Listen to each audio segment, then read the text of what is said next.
Hello everyone. The last time I used the slitting saw was about 2 years ago in the video about making a collet for a woodworking router. That's this arbor, meant to be held in a collet chuck and the saw blade clamped between these two rings. I actually made this when I was still in school as an emergency solution. I'm not going to say it served me well, but in times I needed to cut a slit, despite the chattering, it did cut. Back then I was limited on materials and tools and thought, better make it long enough so it reaches when I need to slit far down the side of a part. That day never came. But in the meantime, every single cut I had to take, I had to fight the lack of rigidity of this wet noodle with a saw blade on the end. In the video about the router collet, this arbor actually shook the mill out of back gear. It's not very pleasant to use. To be honest, ever since I've been avoiding designing things with slits just to not have to use this tool. So the goal of today's video is to make a slitting saw arbor that will change the situation and make slitting on the mill enjoyable. So we're going to make a slitting saw arbor that is the exact opposite of this one.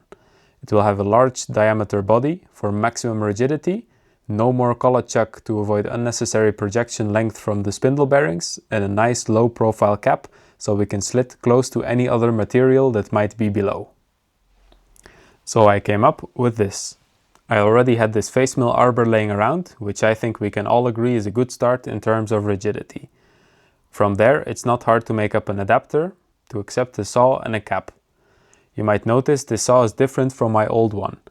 I got an older set of these larger slitting saws some time ago, and it seems right to make an arbor to fit these larger, seemingly higher quality saws.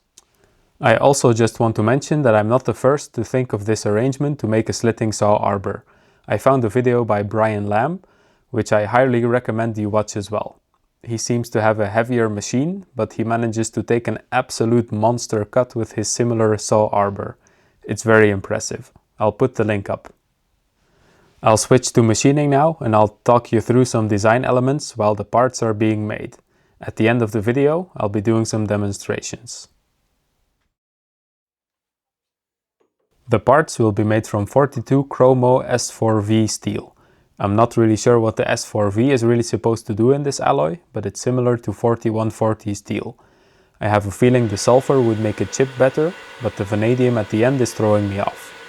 This bar is 40 mm almost exactly, so I will have to undersize it by 0.5 mm to clean it up.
First design note, I want the bore to be as close a fit as humanly possible on a 22mm arbor.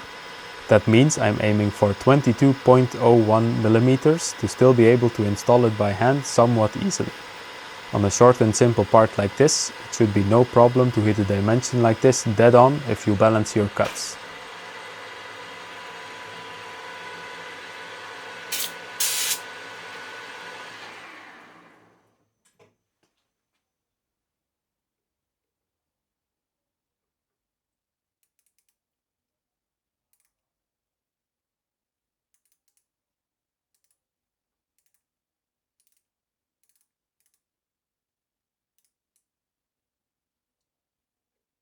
Well, that looks an awful lot like 22.03 and a half.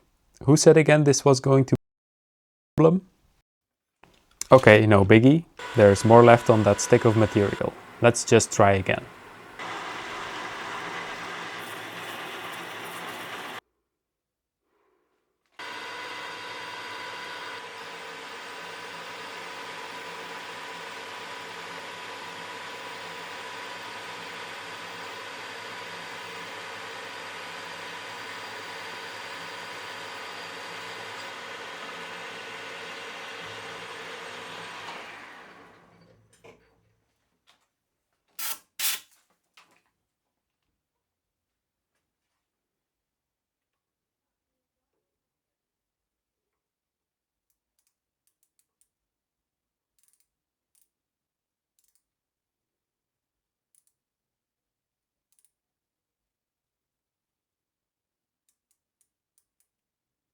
Well, isn't that great? 22.02 and a half. Honestly, I'm not quite sure what causes me to mess this up again, but I want that 22.01. You see that? Too much slop.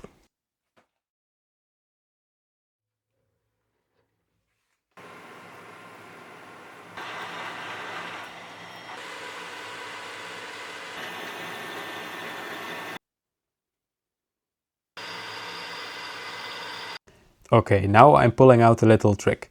I've set up an indicator in line with the cross slide to make sure I'm actually cutting the size that I want. Maybe it's the thrust bearing, or maybe it's the lead screw, but something is acting a little bit funny and I really want to hit my size this time.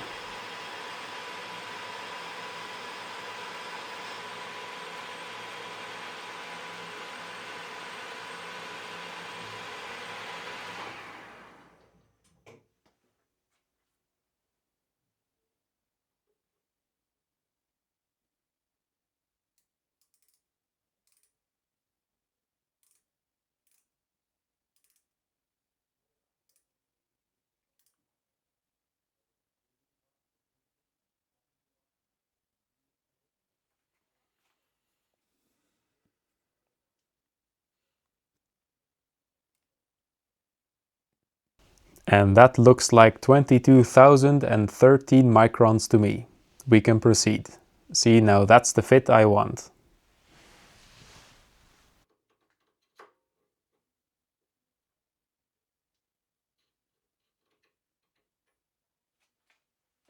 Now we can flip the part around to turn the second diameter. This will be the same inside diameter as the hole in the slitting saws, which is 25.4mm or 1 inch exactly. I'm also indicating the existing bore to make the new diameter concentric and has the least amount of runout I can reasonably get. The reason I turn the part around is I know that my lathe turns a slight taper in some places, so I want the front end that I measured to be the functional part of the bore. The backside could be oversized or undersized a little, so in that region of the bore I'm cutting a second diameter, which I will measure, so that will be precise as well. This diameter was also cut using the dial indicator. I did not want to have to start over again on this part.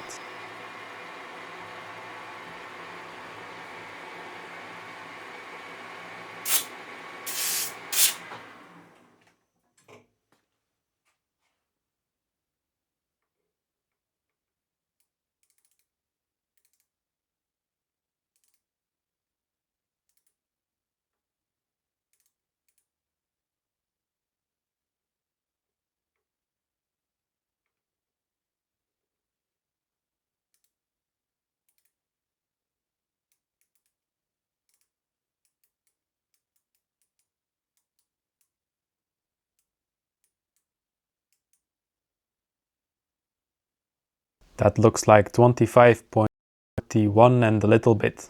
Close enough.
And this, ladies and gentlemen, is why I don't like skim cuts. It's the absolute best way to mess up your finish.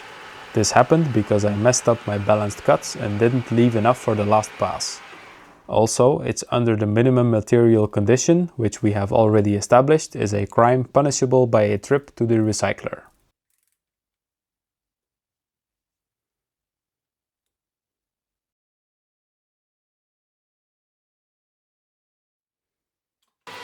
Good thing I have another stick of this 40mm chromoly steel in the shop to try again. The relief groove I'm cutting here serves to concentrate the clamping force on the outer edges where the blade meets the arbor. That way the clamping force is more efficiently translated into resistance to torque. If you don't know how that works, don't worry about it. It's probably a negligible effect anyways. But what it also does is it clears the lathe tool insert radius from the edge of the slitting saw mounting hole for a precise seat in the arbor, which is very important.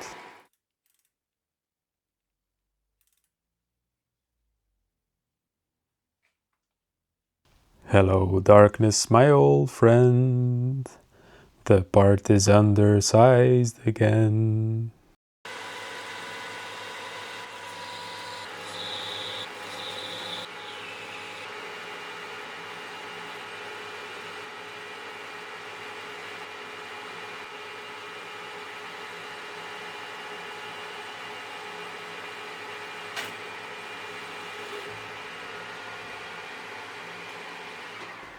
And there we have the spiral of shame on our final dimension. At least it's the size I want now. Can't exactly say that I'm happy, but we got there in the end.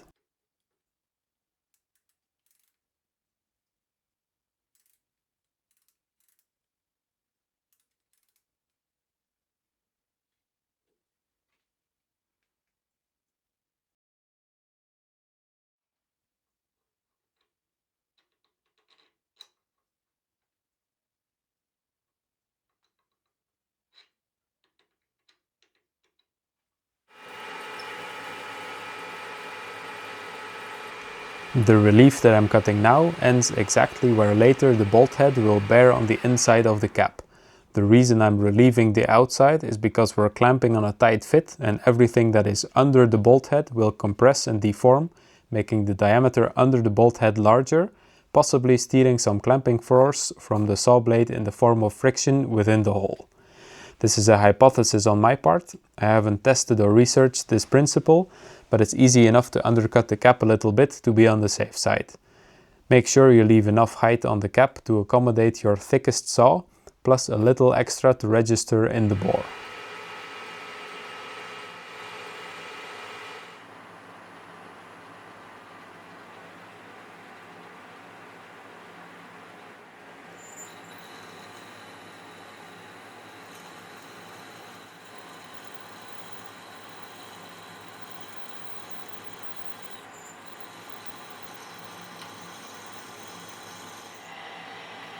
Sorry guys, I really love these parting shots, so you'll just have to sit through the full length of them with me.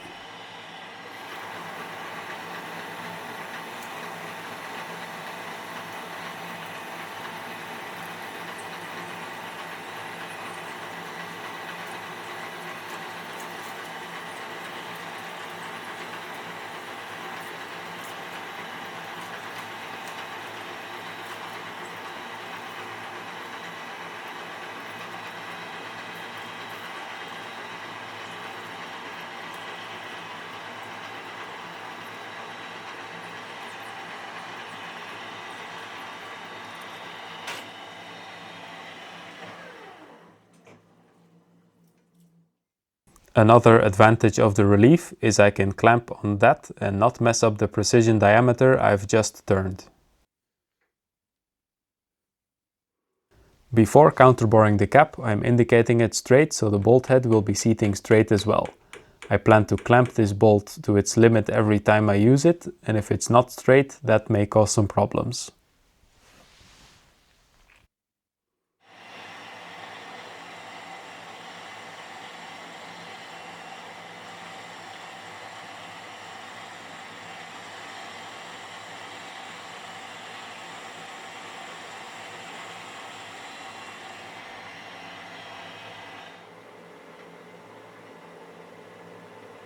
A little trick for the metric world: for normal socket head cap screws, DIN ISO 4762, the head height is always the same as the thread size.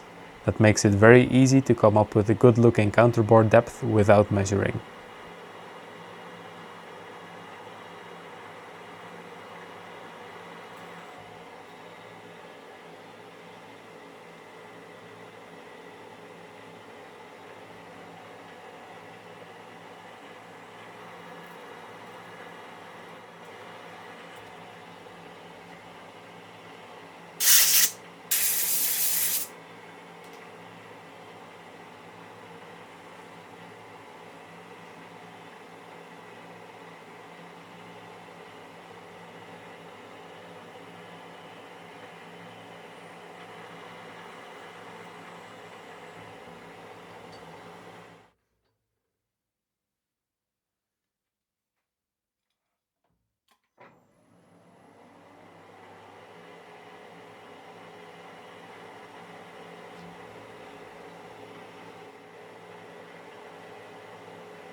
The 22mm side of the adapter needs some drive slots to fit into the face mill arbor.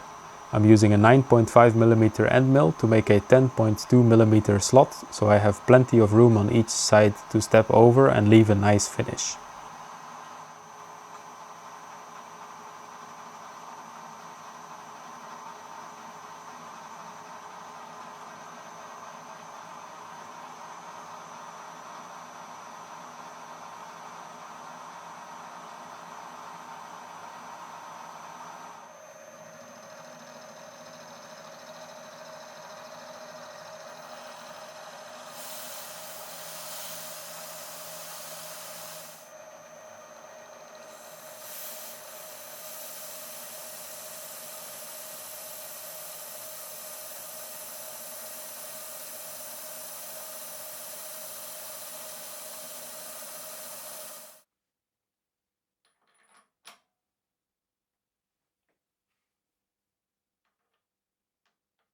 It's possible that the hole deformed after milling the slots in it.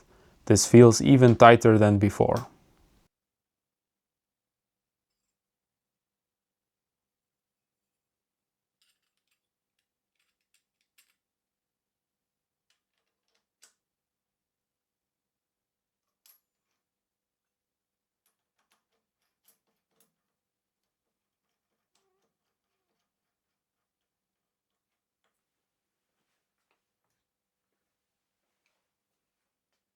You probably weren't able to catch that, but the torque wrench is set to 70 Newton meters, which is around the maximum torque an M10 12.9 grade screw is allowed to be torqued to in a non-lubricated condition.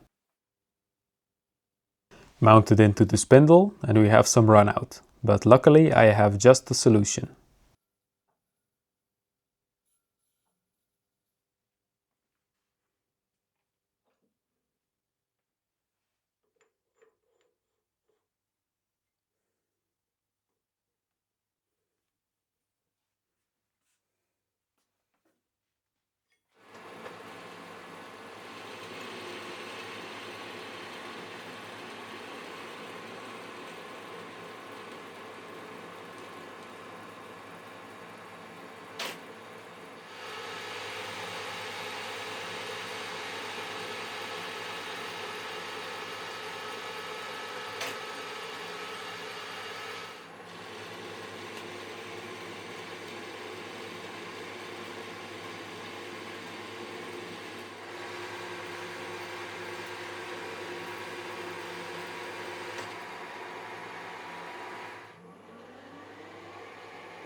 I designed the adapter so that the arbor hole is smaller than the saw blade hole, so I can simply make a washer and clamp the adapter to the arbor and through the face up in the milling spindle.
This time I'm installing the screw with loop into the tool, and soon I will notice that the torque wrench doesn't click when I keep wrenching.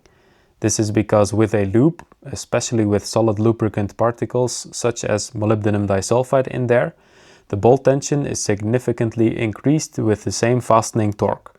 So I have to back off, go back to my bolt torque spec table and choose the value under lower coefficient of friction for the same bolt and strength grade, which is 62 Newton meters. This specific bolt is over torqued and has yielded, so I'll be replacing it with a new one. These bolt torque charts can be found online or look in your metalworking handbooks.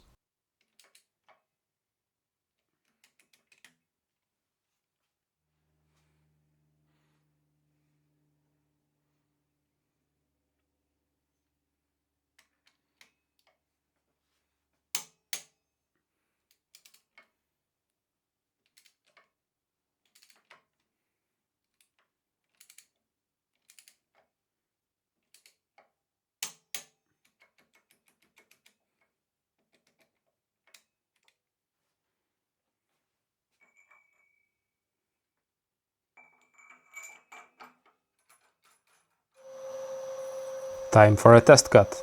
This is a scrap piece of hot rolled mild steel and a 2.5 mm thick saw blade.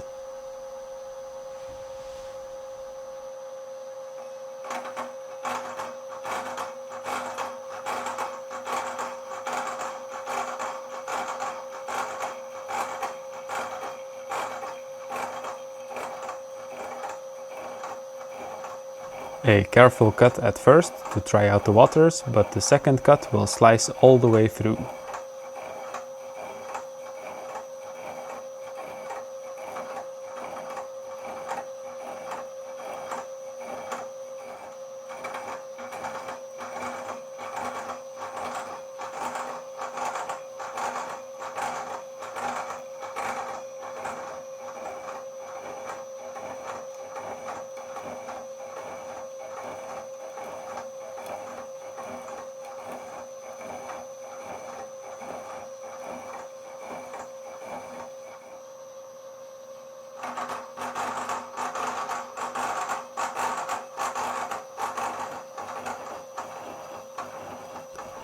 When 2 or more teeth are engaged in the cut, it's working very smoothly, just like I hoped.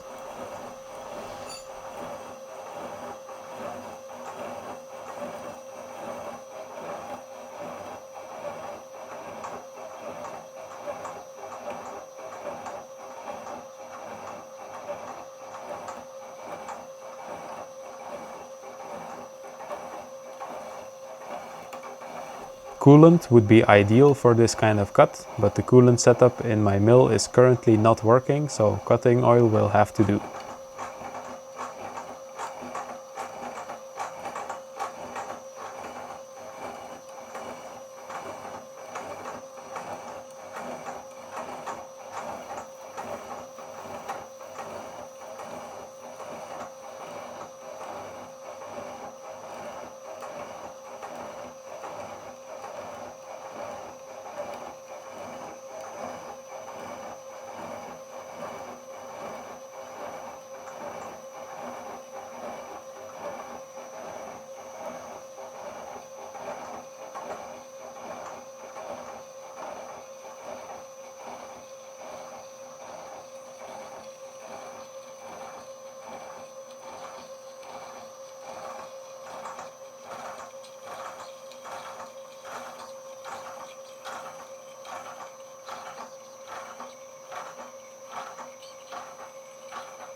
I also tried a very thin slitting blade, which exploded mid-cut when it choked on the chips because of incorrect cutting parameters and not enough chip flushing.